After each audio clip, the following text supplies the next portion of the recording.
Well, good day, everybody. We are here with Matt at Elora Brewing Company. So, first and foremost, how long have you been open now? We opened on August 10th officially. Alrighty. Brands of beer you have?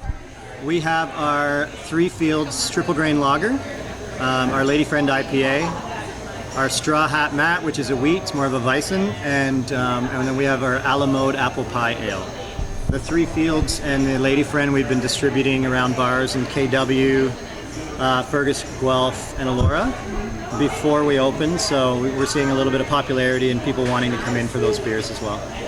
Alrighty, and now before the camera came on, you were talking about the restaurant portion of the business, so hey, let's hear about that because the food was great. Right. So we are collaborating with a really prominent chef. His name is Chef Ben Schass, and he's been cooking in the region for some years. He's Stratford trained, and he came on board and was right on target with our whole idea of making the whole beer and food experience a meaningful one. So what we try and do is challenge the kitchen with our beers to make dishes interesting and creative, and he tries to challenge us as well by making interesting dishes that sort of give rise to beers we might not have heard of before. And you do use your beer in a lot of your battered. I saw your fried chicken was beer battered. Yeah, the fried chicken has the lager in it. It has the Three Fields Triple Grain Lager in there. And because we're so fresh, we're really focused on getting the kitchen out, getting them doing what they do best, and then slowly folding in the craft beer into a lot of the recipes as we move forward, and actually making it a weekly meeting thing to sit down and say, all right, this beer's coming out. What kind of dishes would go really well with this, and really focusing on that. And also, like you talked about, you sort of have like a partnership with one of your farmers? Yeah, definitely. So our intention, and the chef's intention, is to really source locally. So everything you're eating here at Elora Brewing Company is really just from right around the corner. So the spent grain that we use in our brewing, the pig farmer was here this morning. It's our intention to actually feed that grain to the pigs, and then when the hogs come to slaughter, that comes back to us. So it's sort of full circle from our grains and our beer right into the animals that we're ethically slaughtering as well. Awesome. And so any thoughts on ever doing, say, like, because of where you are in Ontario, doing something like a 1 mile beer? Definitely. That's actually a really good point that you brought that up. There is a local super foodie in town. Her name's Anita Stewart, and she runs Food Day Canada.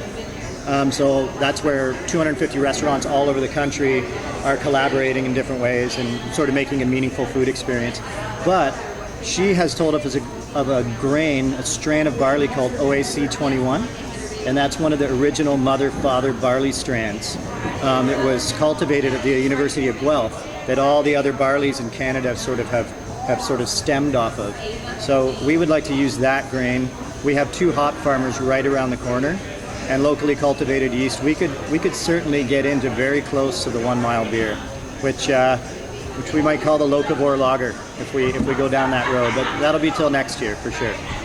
And I'm also seeing a lot of old barn board in here. Oh yeah. So this was an old hardware store previously, and it's gone under a pretty serious transformation. But all the tables that you see, the stairs, and the bar are all joists that we removed from the building, and we turned them into what you see here. So a lot of salvage work happening for sure. Alrighty, and now the usual get to know you questions, if you will. What do you like about the industry? I believe like the craft beer industry is a community-based industry. I've never felt that when we started a craft brewery that we've had any competition. A lot of people say, but you have Block 3 around the corner, Wellington's 20 minutes away. And we've always had so much help and respect from those guys when we started. Block 3 helped us out so much. Wellington's been super supportive. Royal City guys have been awesome. Russ and Cam. Innocente down the road, lives right around the corner from us. And it's just a really supportive community. That's what drew me into it. But also the passion for brewing. I mean, like many stories that go with breweries, started in the garage, started realizing that we could make good beer, and then sort of seeing the potential for beer in a region. Alrighty, least favorite thing about the industry? Untapped. Great beer. Well, it's an interesting sort of perspective on beer. What I really like, though, is that people are we're really seeing a rise in people appreciating, understanding, and being articulate about craft beer, and it's only going to give rise to more of a market share cut out for us little guys. I've really wanted to always do a segment called Brewers Read Mean Comments, because there's some great ones on there. Like, you got a stout and this stout is too stouty.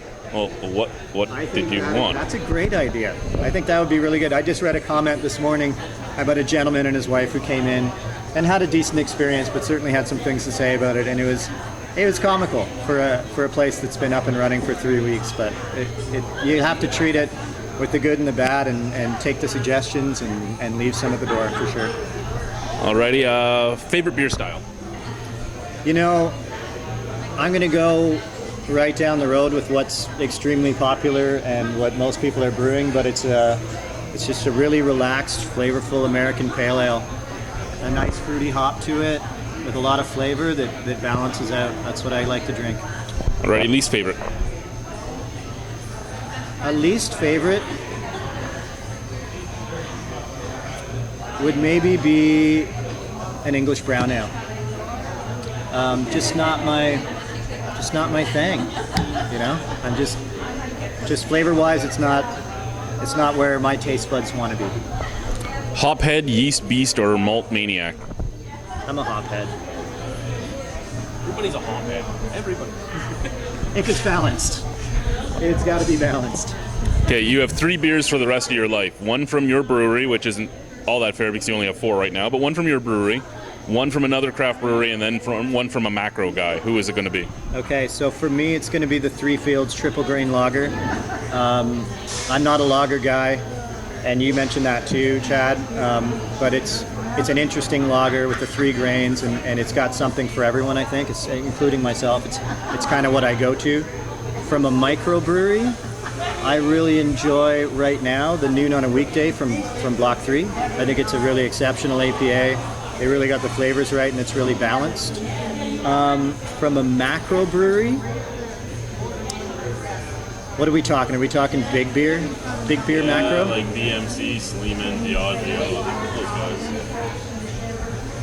Can I go Bose? Is Bose macro, or are we still going Bose for craft? They're still craft. Okay. They're under the Sam Adams. Oh man, I'm running through so many beers in my head.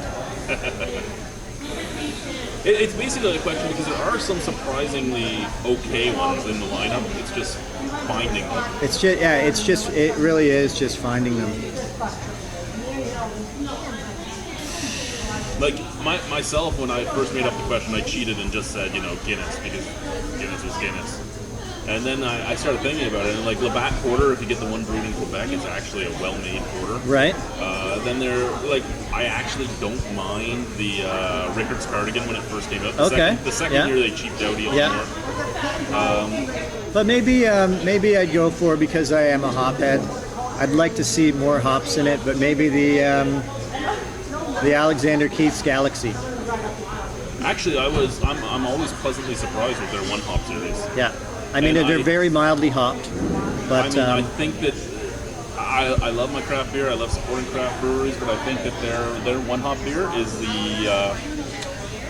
one that could actually show off every single hop well, because their beer is so bland to begin with. Yeah, so it's great for that. Yeah, for sure. And it's a really easy malt base for them to hop accordingly, but still make it accessible for everyone, right? What's the weirdest thing you've ever brewed with? Actually, Norwegian spruce tips is the weirdest thing that I've ever brewed with. It turned out to be a really nice bitterness addition in an IPA that we're going to bring out next spring. But our next beer, we're doing a Sati, which is a northern. See many of those. A northern Finnish, traditional northern Finnish beer. We're going to do it as our Monster Mash series for Halloween, and it's actually brewed with juniper twigs. Well, see, now you're going to make me have to drive up here again. I know, that's the point, right? That's the point. Any advice for anyone looking to get into the industry? Make sure you have $1 million first. And that might sound like an outrageous question, but if you want to do it and you want to do it right, source your funds. Thank you very much, Matt. I think we're going to go on a tour after I'm done this beer in a second. Sounds great.